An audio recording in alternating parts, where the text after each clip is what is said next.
the dance of the relationship that people always ask me, what is going on that I'm stepping on my partner's feet? Well, it's because one of you is a pursuer and the other is an avoidant. You need to know your partner's style, okay? So a lot of times what we don't recognize is one person in the relationship is maybe a caretaker. The other person is more of a narcissist. That's just the dance. One person wants to avoid conflict. The other person wants to resolve it. So this episode is all about how do I respect the person I'm with. I'm Robert Wise, your Wise Way coach. This is the Wise Way to Success, and we are talking the dance of relationships. Okay, let's talk about dancing, okay? So we don't want two left feet. We want a left foot and a right foot. I work with somebody who just showed me their wonderful skill set. They actually produce music videos, and I was like, you know what? It gave me the idea for this video right now because I was like, you know what? There's a dance to relationships just like there's a dance in a music video. And a lot of people step on each other's toes. And I want to help you to not just not step on each other's toes, but to respect each other's toes too, if you get what I mean metaphorically. Okay, so if you know that one person is an avoidant and the other person is a pursuer, how do you have a conflict? Well, simple. The pursuer in the relationship wants to resolve it now. Like, I want to know right now, what are we going to do to fix this? The avoidant is like, I need to go, I need to leave, I need to go, and they'll run away. In some cases, the pursuer will actually run after the avoider. They will literally run after them, like open the door, chase them out, what's going on, let's fix this. So here is something that's going to be really important for you pursuers and avoidants to know. Number one, let's set your boundary. Let's set the respect. So if you are a pursuer, then you have to understand that the avoider needs that space. And if you're an avoider, you have to understand that pursuer needs to know you are coming back, okay? So have that conversation with your partner. Let them know, like, when we have a conflict, I need 10 minutes, 20 minutes, 15 minutes. I need that time, that space, so I could just take a moment. And that pursuer needs to respect that you will get that space, but you will come back. That is going to help you and your partner feel safe. Another very important concept that I see is the overfunctioner and the underfunctioner. And we have to be careful about that because we have one person in the relationship who's doing a lot and the other person who's not doing that much.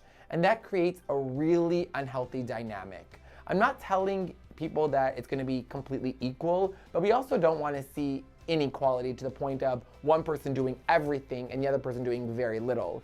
That also creates a lot of resentment, anger, and for those who are familiar with the term, it creates a martyr. A martyr is somebody who keeps doing, and then feels really bitter about the fact they keep doing something without getting any acknowledgement or appreciation in return. So we want to avoid these type of conflicts or these types of resentments within the relationship. So be aware, are you asking for a lot and not doing anything in return? Are you doing too much and maybe your partner's not doing enough? We want to create a lot of respect in a relationship, respecting people's personality styles, their love languages. I mean, everyone's love language is quite different. Some might need to be told they're loved a lot. Some might need to be shown that they're loved by gestures. So we want to make sure that we are respecting our love languages, that we're really making sure that maybe I need this from you, but maybe you need that from me. A key component to a healthy relationship is actually communication. Because there's no real way you're going to know what the person needs without asking them or being curious about, well, what do you want from me? What would help you feel better? Or I recognize that when I do this, you do that. What could be better for you so you don't feel like you have to pull away? Communication is extremely a key component to a healthy relationship. Now, I want to tell you, a lot of my clients, they come in and they say that they lack intimacy.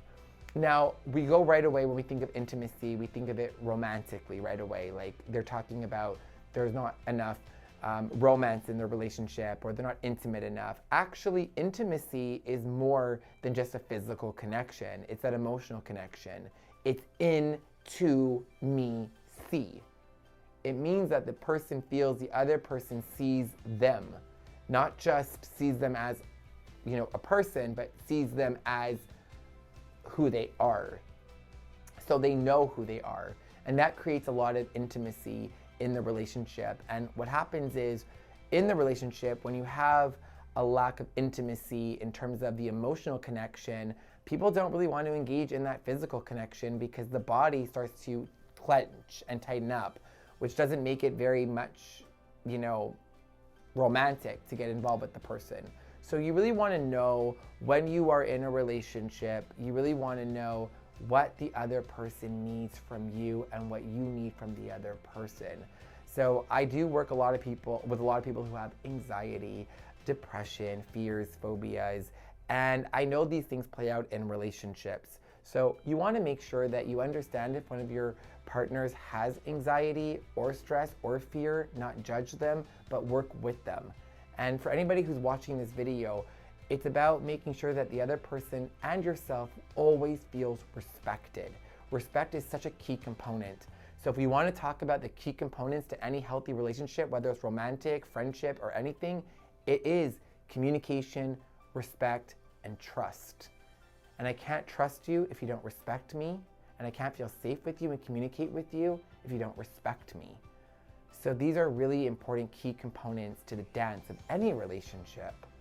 So I hope that you will dance with this video, and we could be subscribed, please, for the Wise Way to Success community, to grow this channel and help build this mission to live your best life the wise way. Until then, let's waltz to the next episode.